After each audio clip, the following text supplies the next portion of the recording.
చెప్పాలంటేనే భయమేస్తుంది. ఈ మగవాళ్ళు ఎప్పుడు ఆడవాళ్ళ గురించే మాట్లాడతారా, మా గురించి మాట్లాడరా అని అంటారేమో అని ఒక్క విషయం చెబుతాను. మగవాళ్ళు ఏమన్నా అనుకోని ఆడవాళ్ళు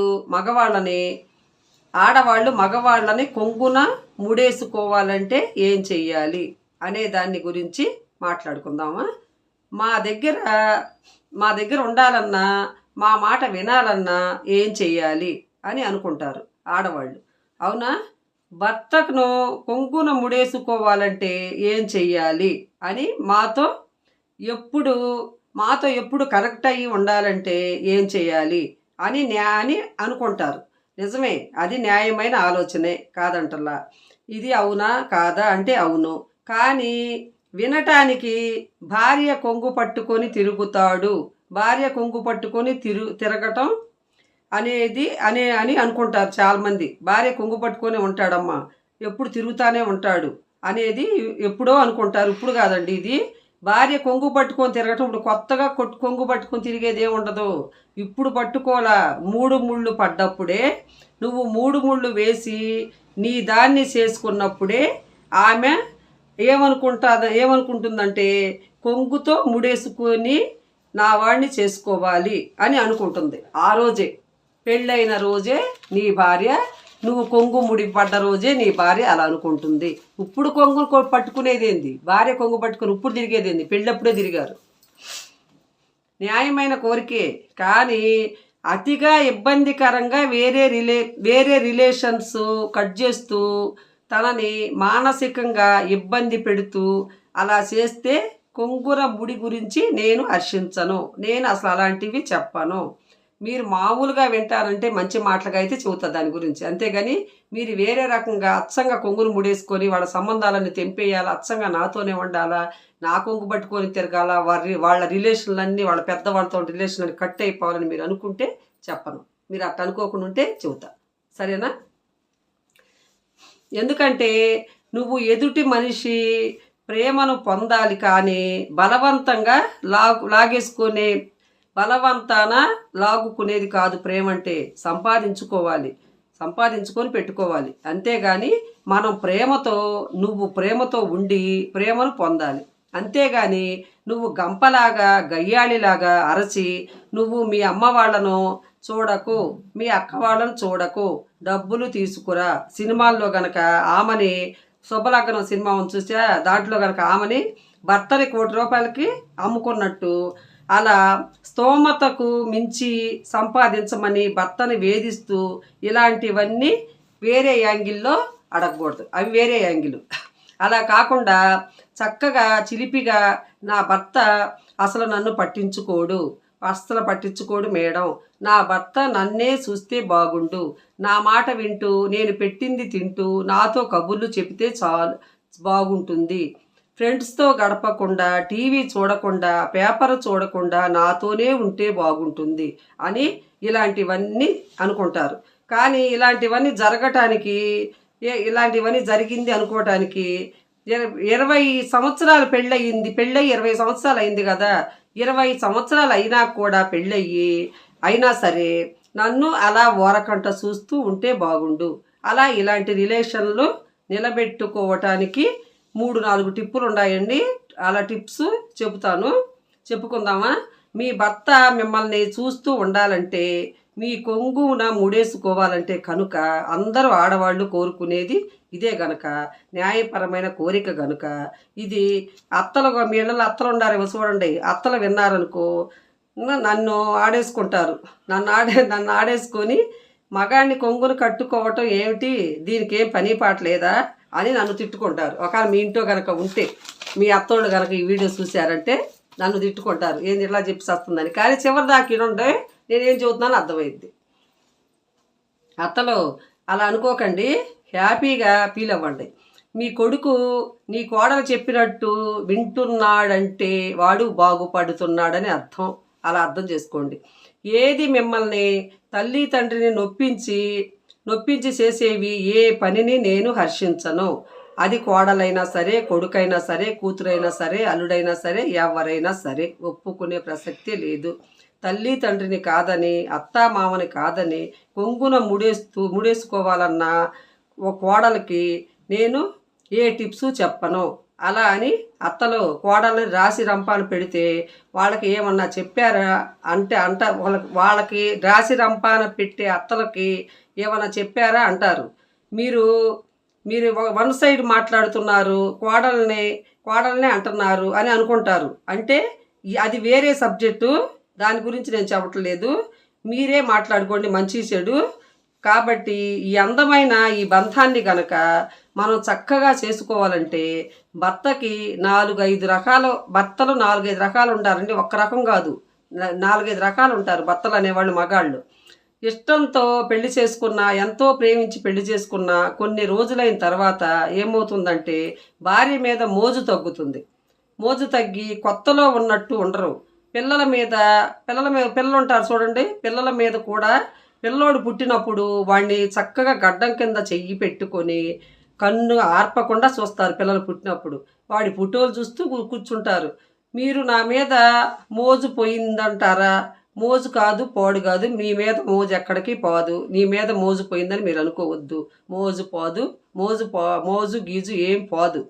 బూజు పట్టిపోయి బుర్రంతా బూజు పట్టిపోయి అంతా ఆఫీసుల్లో పని, ఇల్లు చూసుకోవటము, ఖర్చులు చూసుకోవటము, పిల్లలకు ఫీజులు కట్టుకోవటము, ఇలా ఒక యాంగిల్లో ఉండేవాళ్ళు ఉంటారు కదా మగాళ్ళు. అలాంటప్పుడు ఇంకా వాళ్ళకి మోజులు ఎక్కడి నుంచి వస్తాయి?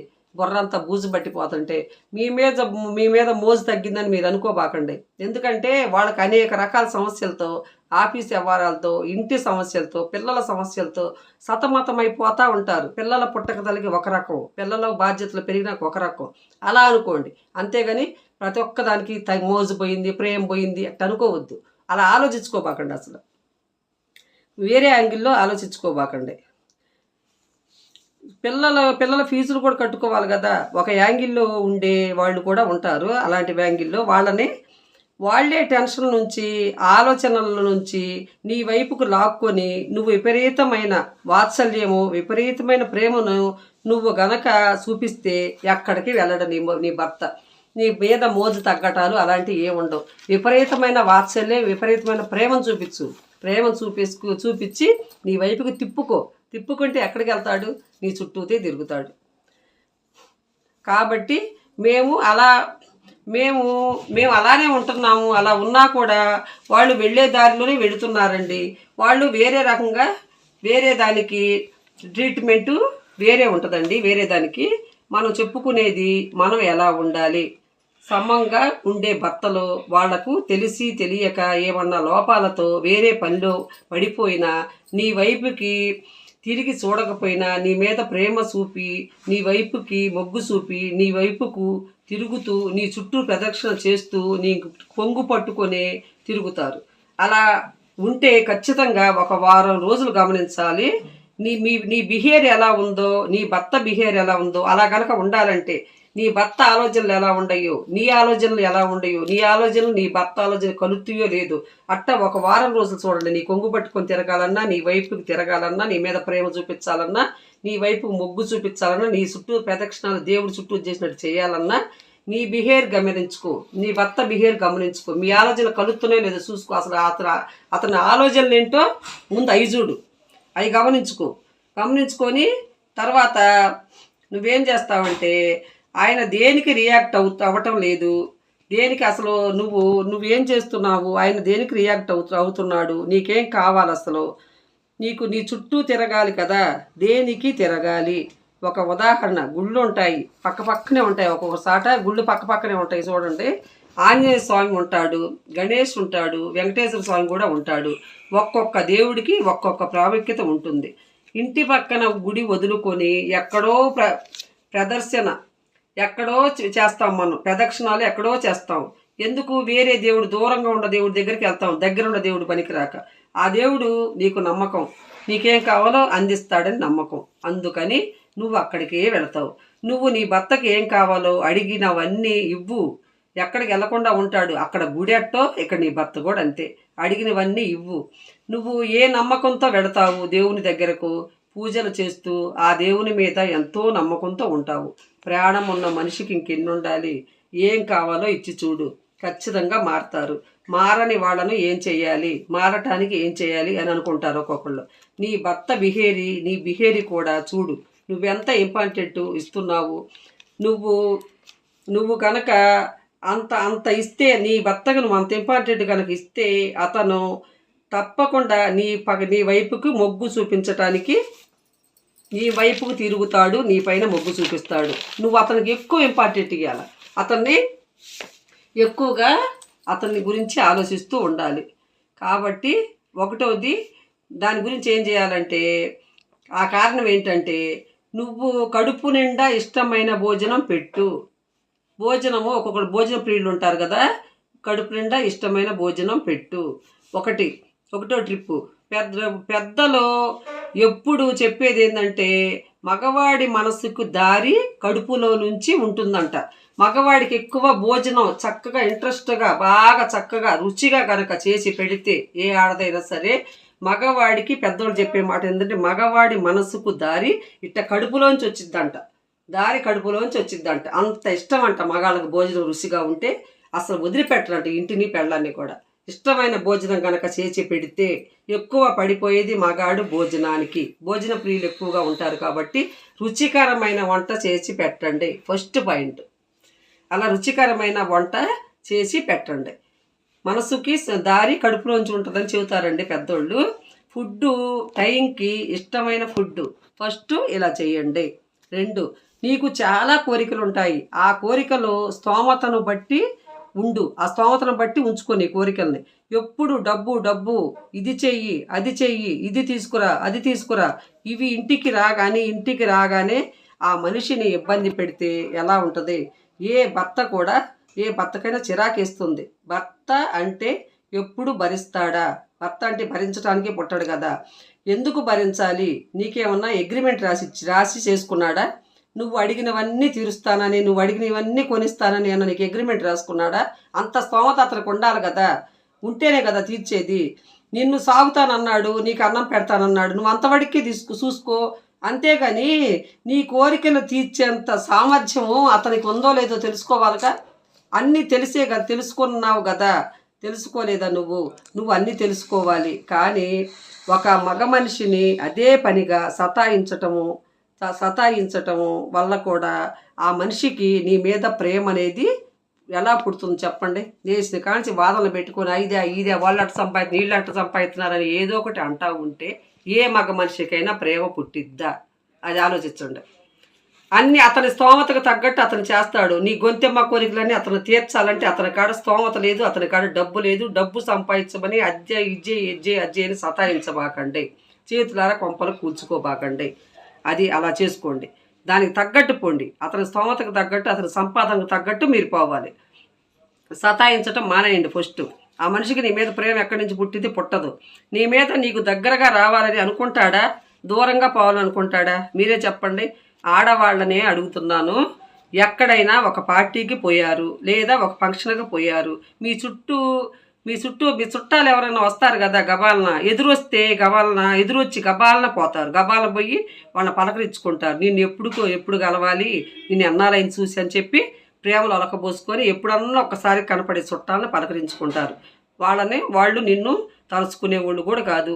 నీకు ఎప్పుడో ఒకసారి తగిలితే వాళ్ళ మీద నువ్వు అంత రియాక్షన్ చూపిస్తున్నావే. నీ భర్త రోజు నీతో ఉండేవాడు, నీ కష్టం సుఖం భరించేవాడి దగ్గరకు వస్తాడు. భరించేవాడు కాబట్టి అవునన్నా కాదన్నా నీ భర్తే, అవునన్నా కాదన్నా నీ భర్తే, అవునన్నా కాదన్నా అతని సంపాదన అంతే, అతని స్తోమత అంతే.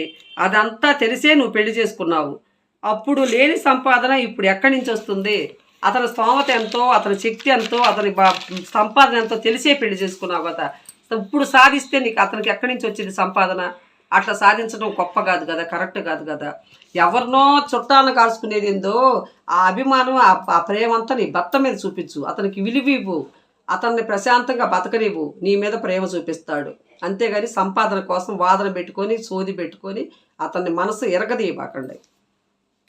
ఓవర్ నైట్ మేడం ఎన్నో తప్పులు చేస్తాడు, అంతా పోగొట్టాడు, ఆగం చేశాడండి అంటారా? నిజమే, మనిషే కదా.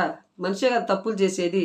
ఏదో చేయాలని చేశాడు, ఇబ్బందుల్లో పడ్డాడు. అలాంటప్పుడు నువ్వు తోడుండాలి కదా. అంటే తాగి తందనాలు ఆడే వాళ్ళైతే నేను చెప్పటం లేదు. నిజాయితీగా కష్టపడే మనిషి కష్టంలో నష్టంలో అతనికి తోడుంటే వెన్నంటి ఉంటే అది చాలా పెద్ద హిట్. చాలా బాధలున్నాయి, మీరే బాధపడకండి. పోతే పోయినయి, మళ్ళీ చేసుకోవచ్చు. పోనీ నేనేమైనా హెల్ప్ చేయనా, మన ఇద్దరం కలిస్తే ఇవన్నీ ఎంత. ఇలా మాట్లాడితే ఏ మగాడైనా ఆడదాని ప్రేమలో పడడా, కోపడతాడా? నేను అలానే అంటానండి. అయినా కూడా అంతే, లెక్క చేయడు అంటున్నారు ఒక్కొక్కళ్ళు. పిల్లవాడికి ఆకలేస్తుంది, విపరీతంగా ఏడుస్తాడు. వాడికి నోరు లేదు, గుక్కబట్టి ఏడుస్తాడు. అప్పుడు నువ్వు పాలు ఇవ్వటానికి దగ్గరకు తీసుకుంటావు, అయినా కూడా తాగడం. ఆకలి కానీ తాగాలని వాడికి తెలియదు. నీ హెల్ప్ తీసుకోవాలని కూడా వాడికి తెలియదు. అలాగే ఒక్కొక్కసారి భార్య చెబుతుంది, నాకు ఇద్దరు కాదు పిల్లలు, నాకు నా భర్తతో సహా ముగ్గురు పిల్లలు నాకని చెప్తుంది. ఒక్కో భర్త నాకు ఇద్దరు కాదు అమ్మాయిలు, ముగ్గురు అమ్మాయిలు అని ఒక్కో భర్త చెబుతాడు. అలాంటి భార్యాభర్తలు ఉండాలి లైఫ్లో. అలాంటప్పుడు కోపాలు ఆవేశాలు ఎక్కడ ఉంటాయి? అలాంటి భార్యాభర్తలు ఉంటే ఎంత అదృష్టమో. పిల్లాడు ఏడిస్తే ఎలా పక్కన చేర్చుకుంటామో అలానే వీళ్ళను కూడా అలానే పక్కన చేర్చుకోవాలి, అలాంటి కష్టాల్లో ఉన్నప్పుడు కూడా. ఏమో మీ ఆయనకి నువ్వు పక్కన కూర్చొని మాట్లాడితేనే అలసట తీరుతుందేమో, ఒకసారి ఆలోచించు. అబ్బా మీకు ఈ మధ్య బాగా టైర్ ఎక్కువైందండి, బాగా అలసిపోతున్నారు, ఏం చేయను, ఏం చేసి పెట్టను అని తలకు నూనె పెట్టనా, గారెలుండి పెట్టనా, మీకు ఏం కావాలి, మంచి ఫుడ్ ఏదైనా చేసి మంచి ఫుడ్ చెప్పండి, నేను చేసి పెడతాను. ఎంత నీరసపడిపోయారండి, ఎంత అలసిపోయారండి, ఎంత కష్టపడుతున్నారండి అని ప్రేమగా దగ్గరగా కూర్చొని మాట్లాడు. ఎక్కడైనా ఉన్నాయి ఇవన్నీ ఇలాంటివన్నీ ట్రై చేయండి. మన వంతు మనం ప్రయత్నించాలి. మానవ ప్రయత్నం. ఒకవేళ అతను ఏదైనా మిస్సింగ్ అయితే ఏమైనా చేద్దాం అనుకుంటే, అతని వల్ల ఏమైనా ఫాల్ట్ ఉంటే, చేద్దాం అనుకున్నా నీ ఆలోచన నీ ప్రేమ గుర్తొచ్చి అలాంటి మిస్టేకులు చెయ్యరు. చేద్దామని అనుకున్నా కూడా చెయ్యరు. ఎప్పుడైనా మనసు చెలించినప్పుడు ఒకవేళ మెసేజ్ చేసేటప్పుడు నువ్వే గుర్తొస్తావు. నా భార్య నా పిల్లలు అని ఆ క్షణంలో నా భార్య ఇలా చేస్తే నా భార్య కూడా నాకులాగా చేస్తే నేనేమైపోతాను వామ్మో అని నిన్ను గుర్తు చేసుకొని ఆ చేసే ప్రయత్నం చేయకుండా నువ్వు విపరీతంగా నువ్వు చక్కగా ఇంటికి రాగానే అతిగా ప్రేమ చూపించి విపరీతంగా మోహినిలాగా తయారయ్యి భర్తను అలాగే బంధంతో ప్రేమతో ప్రేమతో బంధంతో కట్టేసుకోవాలా. ఒక మోహినిలా తయారవ్వాలా. భర్త ఇంటికి వచ్చేసరికి విపరీతమైన ప్రేమ చూపించాలి. శ్లోకం చెప్పారు కదా, మీకు తెలుసు కదా. ఏ శ్లోకం అది? కార్యేసు దాసి, కర్ణేసు మంత్రి, భోజేసు మాత, చైనేసు రంభ. ఈరోజు అన్నీ చేసి చూడు ఇలాంటివన్నీ. కొంగేంటి సత్యభామ కాళ్ళే పట్టుకున్నాడు కృష్ణుడే పట్టుకున్నాక ఈ కృష్ణులు ఎంత, ఇప్పుడున్న మన కృష్ణులు ఆ కృష్ణుడే పట్టుకున్నాడు, వీళ్ళు ఒక లెక్క. అలా అనుకోబాకండి, అవునా కదా? అతన్ని అర్థం చేసుకోవాలి. ఇంకా అగ్నిలో ఆజ్యం పోసినట్టు చేయకూడదు. మనసు అనేది ఆడవాళ్ళకే కాదండి, మగవాళ్ళకు కూడా ఉంటుంది. వాళ్ళు బండరాళ్ళేం కాదు, వాళ్ళు మనుషులే. మానసికంగా బాధ పెట్టకండి, వాళ్ళు కష్టపడతారు. నీ కోరిక తీర్చడానికే వాళ్ళు వాళ్ళ కష్టం అంతా మీ కోరిక తీర్చడానికి. వాళ్ళు చెమటలు ధారపోస్తారు. వాళ్ళను వదిలి ఎక్కడికైనా మీరు వెళ్ళకండి. అలా వెళ్ళారంటే మీకు దూరం అయ్యే ప్రమాదం కూడా ఉంటుంది. కొంగున ముడి వేయండి, ఆటోమేటిక్గా వస్తారు. ఎక్కువ వాళ్ళని ఇబ్బంది బాధలో పెట్టబాకండి. ఒక్క మాటని పట్టుకొని దాన్నే చీల్చి చెండాడి బెడ్రూమ్లోకి వెళ్ళాక కూడా మళ్ళీ చీల్చి చెండాలి. అలా చేయకుండా ఏదైనా సరే, ఏ టైంలోనైనా సరే, ఏ టైంకైనా సరే అది క్లోజ్ చేసేయండి. మళ్ళీ నువ్వు దాన్ని తవ్వి పోస్ట్ మాస్టర్ చేసి మళ్ళీ ఏదన్నా ఒక కేసు బయట పడినప్పుడు తవ్వుదువు కానీ, ఎప్పుడన్నా మళ్ళీ ఏదైనా కేసు వచ్చింది కదా అప్పుడు తవ్వుదువు కానీ, అంతేగాని దాన్ని తవ్వి పాతిపెట్టి దాన్ని సాగదీసి అన్నీ చేసి దాన్ని పోస్ట్ మాస్టర్ చేసి ఇలాంటివన్నీ చేయబాకండి. ఏదైనా ఎక్కడికక్కడ వదిలేసి పారేసి దాన్ని పెద్ద గొడవగా సృష్టించబాకండి. తర్వాత ఏమైనా వచ్చినప్పుడు తవ్వుతురు కానీ ఇప్పటికి మాత్రం క్లోజ్ చేసేయండి. చాలామంది ఆడవాళ్ళు ఈ ప్రాబ్లము ఎలా సేవ్ చేసుకోవాలి తెలియటం లేదు అందులో అని మునిగిపోతుంటారు. ఈ ప్రాబ్లం నుంచి ఎలా బయటపడాలో తెలియట్లేదు అని అంటారు చాలామంది ఆడవాళ్ళు, అలా అనేవాళ్ళు కూడా ఉన్నారు. కాబట్టి ముందు నీ భర్తకి ఏం కావాలో నీకు తెలియకపోవచ్చు. అతనికి మాట్లాడటం ఇష్టమేమో, నువ్వు దగ్గర కూర్చొని పొగట్టం, ఒక్కొక్కరు పొగడతలు అంటే బాగా ఇష్టం, పొగడతో కావాలేమో. మీరు పిల్లలకి అన్నీ బాగా చూసుకుంటారు అంటే ఇష్టమేమో నువ్వు అంటే పొగట్టం. ఒక్కొక్కళ్ళకి మంచి భోజనం చాలా మంచి భోజనం అంటే ఇష్టం, భోజన ప్రియులు ఉంటారు కదా, వాళ్ళకి భోజనం చాలా ఇష్టం. అలా చేసి పెట్టు. ఒక్కోసారి భర్త రాగానే హట్ చేసుకొని మాట్లాడు, పక్కనే కూర్చోను, తల సరిచేసు, కాళ్ళు పట్టడము, అలా వీటితో నీ భర్త ఎలాంటి వాడో నీకు తెలియాలి కదా. నీ భర్తతో ప్రేమగా నువ్వు కష్టపడుతున్నావు, మా కోసం మమ్మల్ని ఎంతో బాగా చూసుకుంటున్నారు మీరు, పిల్లల్ని నన్ను. ముందు అరే నాన్న ఇప్పుడే కదా వచ్చింది, ఎంత కష్టపడి వచ్చాడో అని చూడు. పిల్లలతో అని చూడు. పిల్లలతో అను, మీ ఆయనతో అనబాక, పిల్లలతో అను, నాన్నతో కాసేపు సరదాగా ఉండండిరా, ఆడండి, ఫ్రెష్ అవుతారు. నీ భర్తకి నీ మాటలకు ఇష్టమే ఒకవేళ మాట్లాడండి. మనం చూపించాలి. మనము బండి చూపించినా లేదా బెడ్షీట్స్ వేసినా మనం మంచి డ్రెస్ వేసుకొని నువ్వు తయారైతే మురిసిపోయేవారా, లేకపోతే నువ్వు టచ్ చేస్తే ఇష్టమా, వీటితో ఏది ఇష్టమో, ఏం చేస్తే సంతోషిస్తాడో దాన్ని బట్టి నువ్వు అలా మలుచుకోవాలి కదా. ఆటోమేటిక్గా కొంగేంటి, ఆటోమేటిక్గా కృష్ణుడు ఏం చేశాడు, ఆటోమేటిక్గా కృష్ణులు అయిపోతారు. కొంగు పట్టుకొని తిరగటమే కాదు, వాళ్ళకి ఇష్టమైనవన్నీ మనం చేస్తే మనకు కొంగు పట్టుకొని కాకుండా కృష్ణులే అయిపోతారు. ఆ కృష్ణుడే పట్టుకున్నాడు కాళ్ళు. ఈ కృష్ణులు ఎంత లెక్కల వాళ్ళుగా చవల వాళ్ళుగా. కాబట్టి వాళ్ళకి ఏది ఇష్టమో ఏది ఇష్టం కాదో, వాళ్ళు ఏం చేస్తే ఇష్టపడతారో వాళ్ళ బిహేవియర్ ఏందో కనుక్కోండి. వాళ్ళ మనసుకు నచ్చినట్టు చేయండి. మనసుకు నచ్చినట్టు చేస్తే మీ చుట్టూతా మీ కొంగు పట్టుకొని మీ చుట్టూతా తిరుగుతారు. కాబట్టి ఇది ఒక్కటి ట్రై చేసి మీ భర్తని మీ కొంగు పట్టుకొని తిరిగేలా చేసుకోండి. సరేనా? బాయ్.